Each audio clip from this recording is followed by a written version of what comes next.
After overcoming great odds, the Dragonborn must face his final challenge, the gaping maw of the World Ender. It shall be a battle unlike any other, one that will echo through the ages, one that will shape the very future of the world and shake the foundations of the Bane, I do not fear them.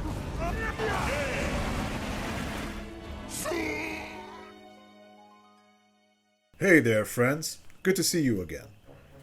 Before you say anything, do not worry. I am not done with Fallout 4 just yet. I just really wanted to make this video for some reason. We'll come back to our misadventures in the land of Ohio later, but for now, let's move on. Now, if there's one thing I love doing in these videos, is complaining about things that ultimately don't affect the player's experience that much. A side quest being annoying or a handful of items not living up to their expectation may bother you a bit, but it's not like it ruins the game for you. What does matter is the fact that of all RPGs I've ever played, Skyrim takes the cake on just how much its final boss lets the player down. And it's not like the quests and challenges that precede him are bad either. The final dungeon you go through before entering Sovngarde is actually one of the best run-ups to a boss I've ever played. Before stepping into the portal, the player must face 2 dragons, plus another 2, but those are optional, so I don't think they count, several high-level Draugr, a separate dungeon with its own traps and puzzles, and at the end of it you have to fight a whole-ass dragon priest? Like Jesus, Bethesda, you might as well add the Doom soundtrack to this shit. Since you like it so much, right? And after all of that, you are rewarded with the single most beautiful scenery in the game. The calm, peaceful nature of the realm of the dead, Sovngarde. You take that ambience in, slowly walk around, and depending on who you've met and killed during your adventure, you will find important NPCs standing in your way. Some angry, some fearful, yet all of them lost. Alduin casts a mist that prevents their souls from ever reaching the halls of valor. Which is hilarious to me, because the thing is like 20 or so feet forward and they just start running aimlessly around while screaming. And so, you press on amidst the fog, and eventually find yourself upon the gates of Shore's residence. There, you are tested with yet another challenge, to defeat the mighty Tsone in battle, an actual god of trials that beats the shit out of you for a test. And finally, you are allowed within the halls of valor. Which, I know they couldn't just make the goddamn thing humongous, but seriously? One giant room with a throne in the middle and that's it? I mean, it's really pretty, but like, kinda undersells the whole Warrior's Paradise thing. I don't know, I guess I wished it was more like the Warrior Order Hall from World of Warcraft, but hey, this came first, so I guess it's fine. Upon entering, the Dragonborn will be able to meet several famous individuals, some more infamous than others, but still famous, and eventually meet the 3 brave heroes of the past, who are technically responsible for putting you into this shit to begin with. Anyways, blah blah blah, they ramble on about Alduin, you go with them to confront the big lizard himself, shout a few times, and finally, you get to fight Alduin.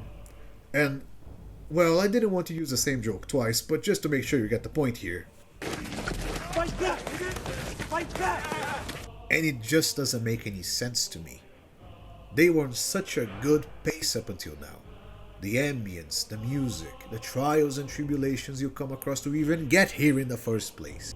Everything in the game has led up to this moment and it just feels so underwhelming. Which is, in my humble opinion, the single worst thing a final boss can be.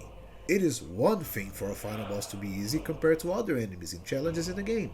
Games usually fix that by making so the fight is more emotional or impactful on the players, be it by having really well thought out dialogue or 3 little piano notes.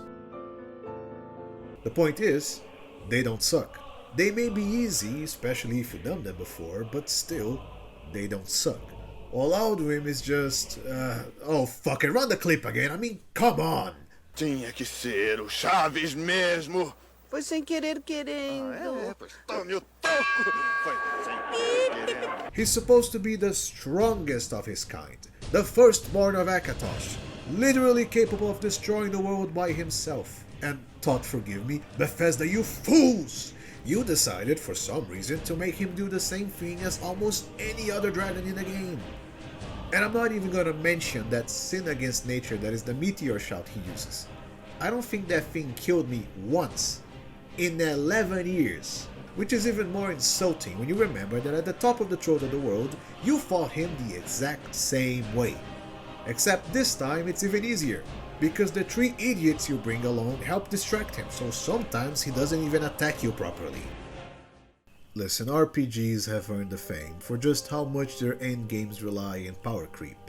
Almost every game has you start as a feeble lowlife of sorts, and slowly but surely crawl yourself out of that position.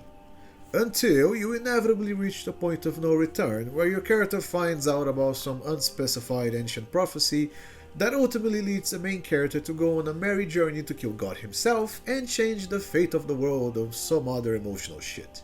And to be fair, Skyrim doesn't even have that many issues when it comes to story in that aspect. Partially because if its main questline were a puddle, you wouldn't be able to get your feet wet in it. Get it? Because it's shallow? The gameplay and the power fantasy it provides more than compensates for it, however. The problem is, Alduin is not used as a narrative tool.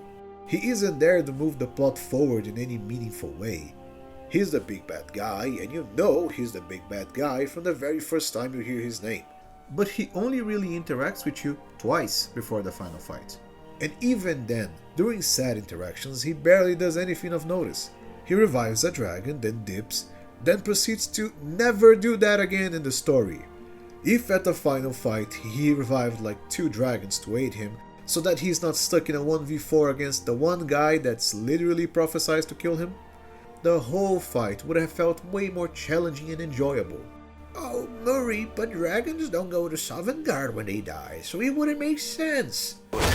There were 4 of those scaly fuckers right outside the portal. You're telling me he couldn't have brought 1 of those idiots with him? Granted, yes. The whole thing about Alduin is about how his pride is his own undoing in the end. Partonax himself tells the Dragonborn that. You did what was necessary. Alduin had flown far from the path of right action in his pachlok, in the arrogance of his power. But honestly, that is a very lazy way of depicting it. If instead he pulled a miracle on us and started to devour the souls of the dead during the actual fight, you could convey his lust for power in a much more meaningful way, without breaking any aspects of the lore. Also, now that I mentioned Partonax, I just needed to add this in here. As stupid as it is that the game gives you a questline to kill him, it's astounding to me how absurd it is the fact that the Blades, you know, the guys who are sworn to follow and protect the Dragonborn, are the ones to pull that shtick out of their asses. Well, I guess it's not that surprising, considering how effective they were during the Oblivion Crisis. But I'm getting sidetracked over here. Sure, Alduin is a mediocre final boss at best. We get it. The thing is, I just had to ramble about him at least once. Skyrim is my second favorite video game of all time, and I have always wanted to make a video about this specific topic. Then again, it seems a bit unfair to compare him to things that came out after Skyrim, so I guess I can't be too hard on the guy. Thankfully, both Lord Harkon and Mirok ended up being great step-ups to their main game counterpart, both having unique mechanics during the fight and being fairly difficult, either for first-timers or veterans alike. Not to mention, both actually reward the player with some incredible loot, be it in the form of a powerful artifact or a series of strong buffs. While the only thing you get after finishing the base game is a shout that summons an allied version of one of the 3 heroes. Which I guess it's pretty cool to some, but to me it always felt a little too boring. Like, I wish they gave me something that at least related to Alduin, like a unique weapon or a piece of gear made from his scales. But considering that he blows up at the end of the fight, I can understand why they didn't go with that. At any case, I think that's enough rambling for now. There's only so much I should complain about an imaginary lizard. If you want a more unique take on the fight, I recommend the mod World Eater Beater. It adds multiple phases to the fight that help increase the feeling of actually saving the world from destruction and all that. Anyways, that's it for now. Take care, friends. I'll see you all next time. Until then, see ya!